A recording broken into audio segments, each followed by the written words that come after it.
হরে কৃষ্ণ। একটি ডালিয়া গাছের মাথায় বড় একটি ডালিয়া ফুল। আমার কিন্তু সেরকম না। আমার একটি ডালিয়া গাছে 20-25টার মতো ডালিয়া ফুল। মাথাটা একটু ভেঙে দিলে আরও অনেকগুলো মাথা বেরিয়ে আসে। ডালিয়া ফুল গাছের টবে আমি কিন্তু ধনেপাতাও বসিয়েছি, খুব হয়েছে। ধনেপাতাগুলো খুব সুন্দর হয়েছে।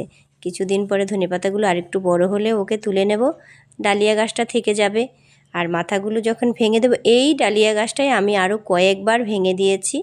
ও একটু করে আবার ডালপাল ছাড়ে, সেগুলো ভেঙে দেই, আবার সেখান থেকে আরও কতগুলো হবে। এরম করে করে অনেকগুলো মাথা বেরিয়ে আসবে, একদম ঝাঁকড়া হয়ে যাবে, তখন অনেকগুলো ফুল হবে।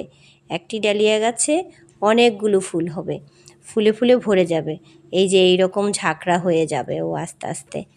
এই তো অনেক, আমার অনেকগুলো কালার আছে ডালিয়া ফুল গাছের, বড় বড় ফুল হয়। এটাই যে দেখুন, ছোটোবেলায় যে ভেঙে দিয়েছি ওর দুটো হচ্ছে, এই দুটো ভেঙে দেব, আরও কয়েকটা হবে, ওকে এখন ভেঙে দেব। ওর প্রথমটা ভেঙে দিলে দুটো বেরোয়, দুটোর পরে চারটে, চারটের পরে 8টা। হরে কৃষ্ণ।